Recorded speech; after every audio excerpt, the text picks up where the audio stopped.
हमारे YouTube channel से बराबर आप भजन एवं सत्संग सुनते रहते हैं, इसके लिए हम आपके बहुत बहुत आभारी हैं।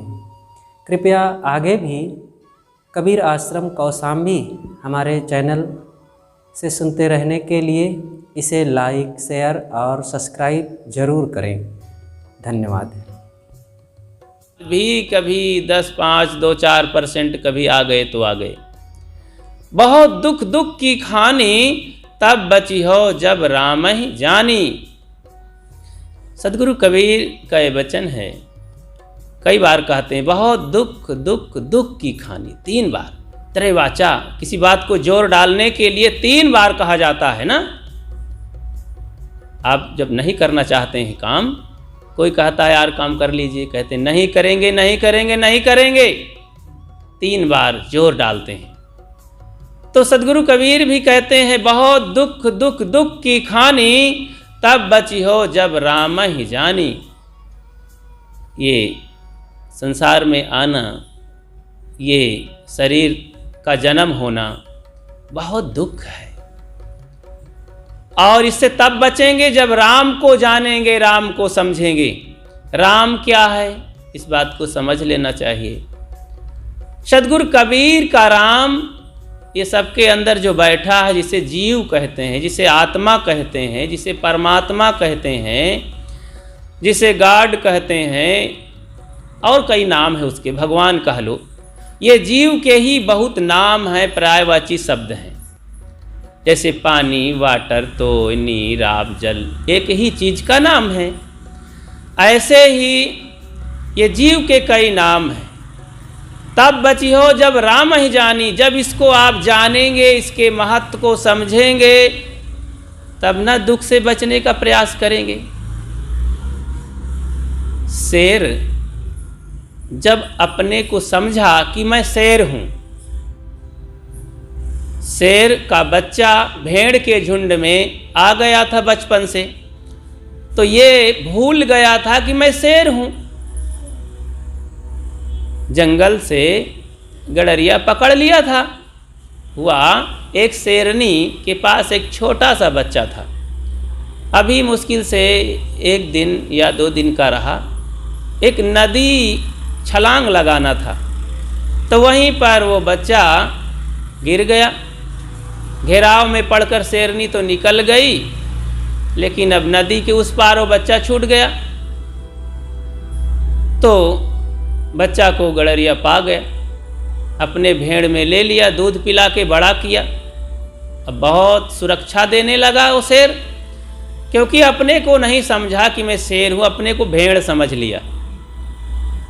बड़ा हो गया, जवान, तो भेड़ से काफ़ी ऊंचा बड़ा जानवर। और उससे गडरिया भेड़ को बड़ा लाभ था। कोई भी कुत्ता जानवर उस झुंड में नहीं आता था, क्योंकि शेर का शरीर था। एक बड़ा शेर एक दिन आया और सोचा कि अरे मेरी जाति का एक भेड़ के बीच में क्यों है। उसे चिंता हुई और झुंड में आया तो भेड़ भागी। शेर भी भागने का प्रयास किया तो दौड़ करके उसकी गर्दन पकड़ा। बोला अरे तू क्यों भाग रहा है, तो मेरी जाति का शेर है, जंगल का राजा है। वो भी ऐसे बोलने लगा, भे भे। घबराया, कहे नहीं। मारा इधर उधर थप्पड़ और कांपने लगा। बोला तू शेर है, भेड़ की तरह क्यों बोलता है, देख मैं बोलता हूं। गरजा जोर से शेर, दहाड़ा। तो उसे उस साहस आया, बोल तो नहीं सका, फिर खींच करके पानी में ले गया। देख तू चेहरा, तो चेहरा देख करके उसे लगा कि अरे हमारा और इसका तो चेहरा मेल खाता है, लगता है मैं शेर हूं। जोर से फिर दहाड़ा, कहे तू भी दहाड़। तो आवाज़ निकल गई, शेर की आवाज़ निकली, तो उसे बहुत साहस आया पूरा, और बस पकड़ करके जंगल की ओर ले चला। छलांग लगाते हुए जंगल में चला गया। उस दिन से उसे लगा कि वास्तव में मैं शेर हूँ और एक बहुत बड़ा जानवर हूँ, जंगल का राजा हूँ, सभी पशुओं से बलवान और तेजवान हूँ। इसी तरह मानव जीवन में हमें वो शक्ति है, शेरवत जीवन है, सिंह है, लेकिन हम अपने को भूल करके भेड़ सियार बन गए हैं।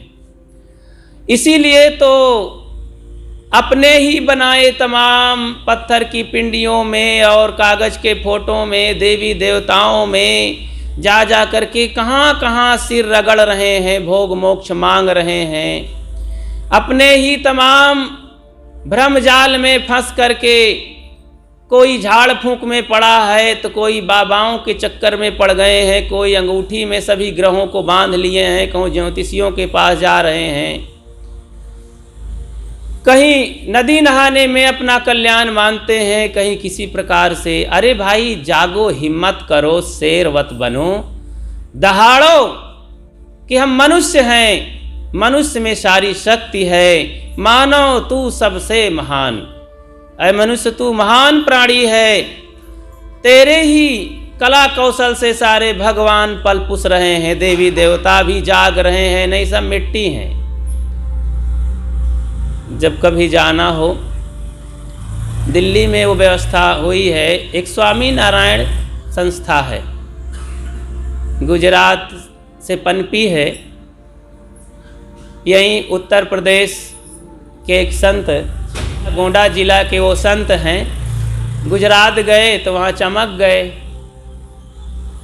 और फिर संस्था उनकी चली, नाम पड़ा स्वामी नारायण। उनका स्वामी नारायण उनको मान लिया गया, बड़ा चमत्कार पीछे चला तो उनको भगवान मान लिया गया। बहुत सारे चमत्कार दिखाए गए, तो अब देश विदेश में उनकी संस्था चलने लगी। तो वहाँ पर इलेक्ट्रिक चित्रशाला और प्रदर्शनी लगाई जाती है, कहीं भी बनाते हैं, टिकट से दिखाते हैं, हजारों हजारों लोग रोज जाते हैं देखने। एक पर्यटक स्थल हो गया है। गुजरात में गांधीनगर में वो व्यवस्था शुरू हुई थी और फिर दिल्ली में भी उससे भी बढ़ कर के व्यवस्था बनी है, हुई है।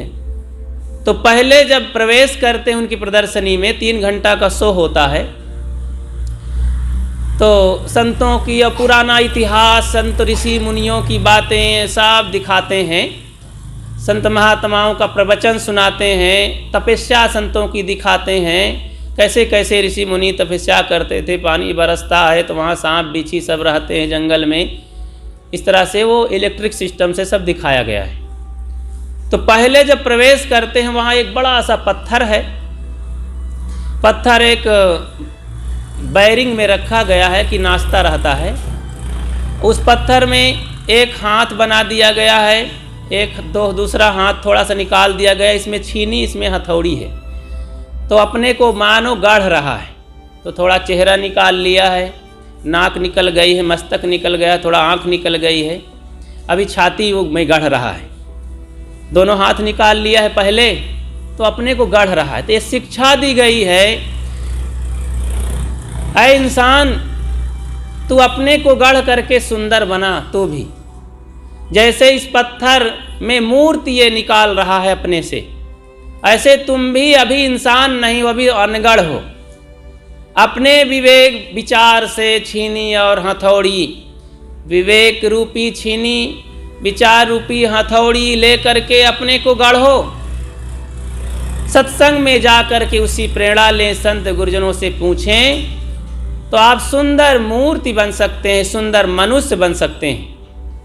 अभी हम मनुष्य के आकार में तो हैं, लेकिन मनुष्य नहीं हैं। क्यों? सदगुरु कबीर का वचन याद करें। ऐसा क्यों कहते हैं? वो कहते हैं, मानुष तेरा गुण बड़ा, मांस न आवे काज, हाड़ न होते आभरण, त्वचा न बाजन काज। ऐ मनुष्य तेरा गुण बड़ा होता है। कौन सा गुण? एक व्यवहारिक गुण होते हैं भाई, आपको साइकिल बनाने का ज्ञान हो गया, गाड़ी बनाने का ज्ञान हो गया, रोटी बनाने का ज्ञान हो गया, बढ़ई का ज्ञान हो गया, घर बनाने का ज्ञान हो गया, बहुत आप गुणवान हो गए, कई तरह का गुण। लेकिन यहाँ पर सद्गुण की बात है, केवल कमाने खाने का गुण नहीं। सद्गुण दया, क्षमा, शील, संतोष, धीर, विचार, विवेक, बुद्धि, ये जो कल्याणकारी गुण हैं, ये नहीं है सद्गुण तो आप मनुष्य नहीं कहला सकते हैं। हर चीज में लक्षण होते हैं, लक्षण से पहचाने जाते हैं। क्या हमारे जीवन में लक्षण हैं? मनुष्य में कई तरह के 5 प्रकार के क्वालिटियां हैं। एक होते हैं मनुष्य में नर पिशाच, नीचे से चलते हैं, नर पिशाच। एक होते हैं नर पशु, एक होते हैं नर, एक होते हैं नारायण। ये 5 क्वालिटी के इंसान होते हैं। नर पिशाच होता है एक, वो क्या करता है? अपने को दुख में डाल करके दूसरे को भी दुख देता है। वो नहीं समझता है अपने को झंझट में डाल करके, दुखी करके, अपना हाथ पैर काट के दूसरे को भी काट डालता है। अपने को दुखी बना के दूसरे को भी दुख देता है। एक आदमी था, तो गरीब था, पति पत्नी थे। पत्नी तो बड़ी थोड़ा से सज्जन स्वभाव की थी, पति थोड़ा सा ईर्ष्यालु स्वभाव का था, अपने भाई से बड़ा ईर्ष्या रखता था। तो भाई थोड़ा सा बढ़ रहा था, तो सोचा मैं गरीब हूँ, मैं इसके सामने सह नहीं सकता हूँ, ये मुझसे अमीर नहीं होने पाए। तो तपस्या करने लगा। तपस्या करने से, पूजा करने से देवता प्रकट हो गया। चलो ब्रह्मा जी मानो आ गए। तो ब्रह्मा जी कहा ठीक है, तेरी पूजा से, तपस्या से मैं खुश हूँ। कहानी है, काल्पनिक कहानी, कहीं ब्रह्मा आते नहीं है। समझाने के लिए ब्रह्मा जी आए, तो बोले ठीक है, पूजा से, तुम्हारे तपस्या से खुश हूँ, क्या चाहिए? बोले मुझे आप धन दे दीजिए। बोले ठीक है, मैं धन तो देता हूं, पर मैं जितना दूंगा तुम्हारे पड़ोसी को दूना मिल जाएगा, ये मेरे पास वरदान है। तो सोचा, एक बटखरा दिया पत्थर का, गोल गोल चिकना चिकना, यानी इसको ले जा, नहा धो करके और घर में रखना, और फिर इससे जो कहना तो आपको उतना मिलेगा, पड़ोसी को दूना मिल जाएगा। नहा धो के पूजा कर लेना, जो मांगना उससे मांग लेना। देखिए चले गए, अपनी पत्नी से जाके बताया सारा राज। कहीं गजब हो गया, मैं लूँ, मुझे अगर 50 रुपये मिले, मेरी पड़ोसी को 100 रुपया मिले, तो ये तो मेरे सहन के बाहर है। इसके लिए तो मैं पूजा नहीं किया हूँ। मैं तो पड़ोसी को गरीब बनाने के लिए, और मैं उससे बड़ा हरदम रहूं, इसीलिए तपस्या किया हूं। ईर्ष्यालु का ये सदैव ऐसे स्वभाव होता है कि अपने पड़ोसी को डाउन करना चाहता है हरदम, और उसे हर तरह से अपना दबाव बनाए रखना चाहता है। पत्नी ने कहा कोई बात नहीं, अरे भाई हैं। अब वो रखे रह गया 3 महीना, 3 महीना की दरिद्रता सहा, लेकिन उस पत्थर से मांग न सका, क्योंकि पड़ोसी को ज़्यादा मिल जाएगा। औरत चला गया कमाने, वो पति। तो औरत सोचा कि आखिर भाई है, पड़ोसी है, ज़्यादा मिल जाएगा तो क्या होगा, आखिर वो हमसे ज़्यादा हो जाएगा, हम तो सुखी से रहेंगे। हमको 50 रुपया मिल जाएगा आधा, तो हम कम से कम आराम से खाएं पिएंगे, और भाई को 100 रुपया मिल जाए, कोई बात नहीं, कभी ज़रूरत पड़ी तो हम मांग लेंगे उनसे। अब पति तो ये सहने वाला नहीं था, कभी चला गया था धर के छुपा के। पत्नी ने एक दिन नहा धो के निकाला बटखरा और संदूक से, और कहा कि हे देवता, और आप मुझे दे दीजिए इतना धन। तुरंत उसे मिल गया, और पड़ोसी के ज़्यादा मिल गया। और कहा हे देवता, मेरा कच्चा घर चूता रहता है, खपड़ैल का है, मुझे पक्का घर दे दे, 1 मंजिल का। 1 मंजिल मिल गया, पड़ोसी का 2 मंजिल बन गया। इतने में आ गया वो परदेश से, देखा कि पड़ोसी का 2 मंजिल, मेरा 1 मंजिल। पत्नी, लगता है पत्नी गड़बड़ घोटाला किया। आया, कहीं क्यों रे, तू कुछ कर दिया क्या? बटखरा निकाला पत्थर? कहीं हाँ कर दिया हूँ, ठीक है, हम आराम से खा पी तो रहे हैं, पेट भर भोजन तो ले रहे हैं, कोई बात नहीं, हमारा पड़ोसी ज़्यादा हो गया तो। कहीं हो, ये मुझसे देखा नहीं जाएगा, हरामजादी तू बहुत गलत किया बिना पूछे। सब ऐसा काम कर डाला। बहुत गुस्साया, झल्लाया और नहाया धोया, बटखरा निकाला। कौन? हे देवता, अगर तू मुझे वरदान देता है तो मेरे दरवाजे पर मेरी आंख एक फूट जाए। एक आंख उसकी फूट गई, पड़ोसी की दोनों फूट गई। इसे कहते हैं नरपिशाच। अब फिर आगे जैसे हुआ, अब तो पड़ोसी कहता है कोई बात नहीं, मैं अपना टटोल के काम चला लूँगा। संतोष था उसे।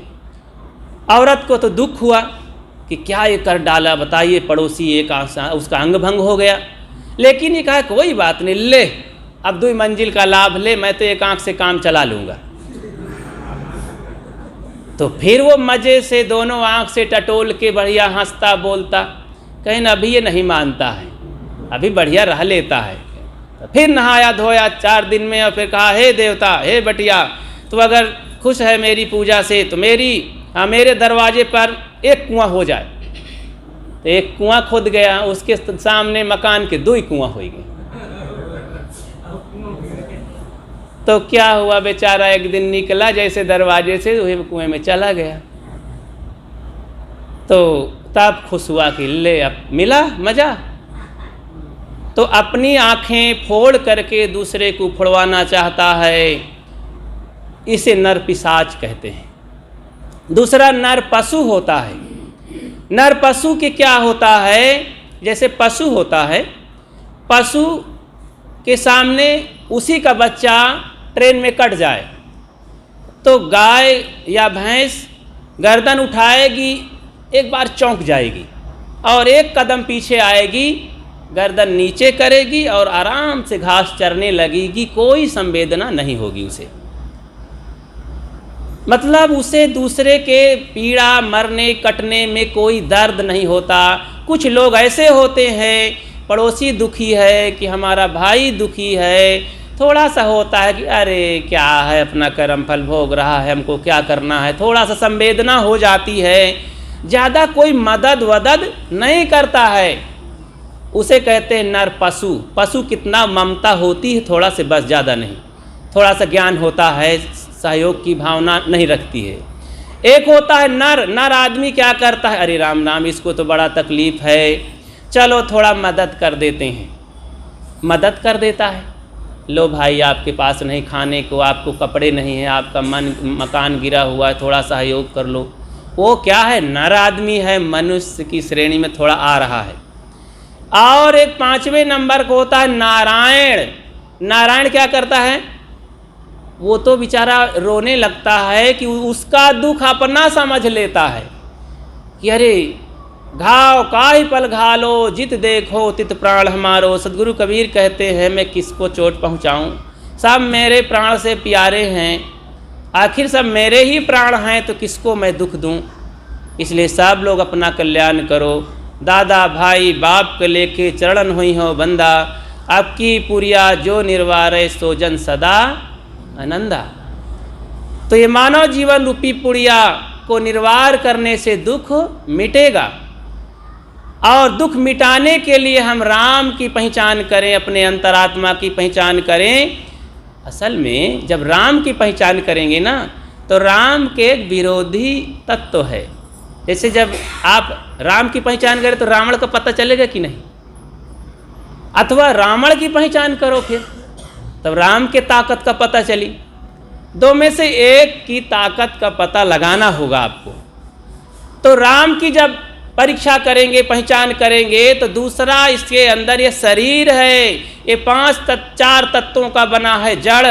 इस तत्व का रहस्य पता चलेगा कि ये क्या है और इससे हम कैसे बचे, दुख कहाँ से उत्पन्न होता है। तो आपकी इच्छाओं का और मन का पता चलेगा कि मन क्या है, इंद्रियां कैसे बस में होंगी, दुख कहाँ से उत्पन्न होता है। तो राम को समझने का मतलब है कि सारे जीवन के रहस्य को पढ़ना। अभी हम पूछते हैं कि आखिर तत्व क्या है। सब कहते हैं सृष्टि भगवान रचता है। अब भगवान क्या है, कहते कहते पूरी जिंदगी बीत गई, कितने सब पुरखे जीवन चले गए, पता नहीं चला। अरे ये तत्वों से सृष्टि होती है, ये तत्व जड़ हैं, जड़ तत्व को हम समझ लें, सृष्टि का ज्ञान हो गया। चेतन तत्व अलग है, जड़ चेतन ग्रंथि पड़ गई, यद्यपि मिथ्या छूटत कठिनाई। दोनों की गांठ पड़ गई, इसी गांठ को खोल देना है, यही कल्याण होना है। अपने आप को समझ लें और इस जड़ तत्व का मोह हटा लें, बस समाधान हो गया। युक्ति पूर्वक चलना। सदगुरु कबीर कहते हैं, बहुत दुख दुख की खानी तब बची हो जब राम ही जानी, राम ही जाने युक्ति दो चलाई। ये राम को जान लेना है, फिर युक्ति से चलना है। संसार में कांटा भी छाया है, तो चलने के लिए क्या करेंगे? कांटा एक तरफ से मान लो बिछाया है, तो क्या करेंगे आप कि कांटा ना लगे? गड्ढे हैं, गंदगी है, कांटा है, बड़ा उपद्रव है, सांप बिच्छी हैं, क्या करेंगे आप कि आपको चोट न लगे, दुख न हो, सांप बिच्छू न डसें? तो एक काम करें, चाम बिछा दें चारों तरफ मजबूत, कि दौड़ें वहीं में। इतना चाम भी ना अटी, कहाँ चाम धरा है। अच्छा, तो एक काम करें, 1 फीट का चाम का जूता बनवा लें, तब काम बन सकता है कि नहीं? ये काम तो कर सकते हैं सब लोग। पैर में जूता पहन लें, फिर आप दौड़ते चलें, तो कांटा खूंटी कंकड़ नहीं लगेगा। सरल बात है ना। इसी तरह संसार में दुख ही दुख है। चारों तरफ जहाँ जाएंगे, शरीर के इंद्रियों से दुख निकलता है, मन से दुख बनता है, प्राणियों साथियों से दुख बनता है, परिवार समाज से दुख का अंबार लगा है चारों तरफ। इन संसार में हमें रहना भी है, कहीं अलग तो नहीं जीवन निर्वाह होगा, तो इसी में रहना बसना है। तो क्या करेंगे हम? विवेक का एक जूता बनवा लें, विवेक विचार का पैर में जूता पहन लें, बस फिर संसार में चले। तो फिर बात आती है, जब विवेक का जूता पहन लिए तो जिधर जाएंगे उधर सुख ही सुख है। जाही को विवेक ज्ञान, ताही को कुशल जान, जाही और जायवा को वाही और सुख है। तो और अपनी कमियों को देखते रहें, निकालते रहें, बाहर से कमियों को ना आने दें, रोक दें। नहीं तो बाहर हम देखते रहेंगे दूसरे की कमियों को, तो समाधान नहीं होगा, दुख दूर नहीं होगा। अब हम काम कर रहे हैं दुख दूर होने का। एक तपस्वी तपस्या कर रहा था, किसके लिए? दुख दूर होने के लिए। तो फिर ब्रह्मा जी आ गए, तो बोले, भाई तुम तपस्या कर रहे हो, तुम हम पूजा कर रहे हो, क्या चाहिए बोलो? कहना, अरे हमें कुछ दुख, ये दुख दूर कीजिए। कहना, अच्छा भाई, एक तो झोली ब्रह्मा लेके आए रहे दे। वहाँ इधर जो पंडित आवत है मांगे मामन, का कहा रीवा वाले, तो झोली बनवाए रहा थे ना पीछे आगे वाले, उसको कहते हैं क्या? आधारी। आधारी कहते हैं ना। आप आगे झोली पाछे झोली, तो उसे कहते हैं आधारी। तो वैसे ब्रह्मा जी बनवाए रहे। तो कहें क्या चाहिए? बोले मुझे सुख चाहिए। तो बोले ले झोली है। ये 2 झोलियां हैं, पड़ोसी की एक झोली में माल है और एक झोली में तुम्हार माल है। अब अपन झोली माल आगे करना, अब पड़ोसी के माल झोली पीछे रखना, पीछे वाली पड़ोसी के माल न देखना। कैसे कि पड़ोसी का है, तुम सदैव अपनी झोली देखना, तुम्हें कभी भी दुख नहीं होगा। लेकिन वो पगला क्या किया, लई तो ली, जैसे चला उलट दे झोलिया। पड़ोसी की झोली सामने कर लिया, अब देख देख जलत भुनत है और दुख दूना होगा है। और अपनी झोली पीछे है, अपना दोष बुराई कमी सुख दुख देखता ही नहीं। इसलिए पड़ोसी की कभी ना देखो, अपनी देखो, मेरे अंदर अच्छाई क्या है, बुराई क्या है। अरे अपने घर में बहुत है, अपने बच्चे हैं, अपना धन है, अपना घर है, अपना शरीर है, अपना ज्ञान गुण है, अपने पास जो कुछ है ये समझो कि मेरा बहुत अच्छा है, बहुत अच्छा है, कोई कमी नहीं है, बहुत बढ़िया है, मुझसे ज़्यादा किसी के है ही नहीं। तो आपके पास कभी दुख नहीं होगा। तो इस तरीके से आप हर समय सुखी बने रह सकते हैं। अब पड़ोसी की क्या करना है देखने को, मुझसे ज़्यादा कोई सुखी नहीं संसार में, मुझे कोई तकलीफ नहीं है, आपको कोई दुख नहीं दे सकता है, कभी भी दुख नहीं हो सकता है। इसलिए हर समय अपनी कमियों को देखें और उसे निकालें, अपनी अच्छाइयों में प्रसन्न रहें, सदैव अच्छाई लेते रहें। दूसरे को देखना हो तो अच्छाई लें। तो दुख कैसे होता है? दूसरे की बुराइयों को देखने से, बुरे कर्म करने से, बुरी आदत में चलने से दुख बनता है। इसे दूर करने के लिए हम अपनी कमियों को देखें, अच्छी आदत बनाएं, अच्छे लोगों से जुड़ें, सत्संग करें, ग्रंथ पढ़ें, चिंतन करें, जीवन को सदैव सुधारने के लिए, संवारने के लिए काम करते रहें। इस तरह से जीवन सुखमय होगा और जीवन सुधरेगा, मानव जीवन सफल होगा, सद्गुण बढ़ेंगे, हम पूरे मनुष्य होकर के संसार से विदाई करेंगे अपनी। तो हम मनुष्य हैं, मनुष्य बने, इसी में अपनी सार्थकता है जीवन की। अपनी बात को यहीं विराम देता हूँ। बोलिए सद्गुरु देव की।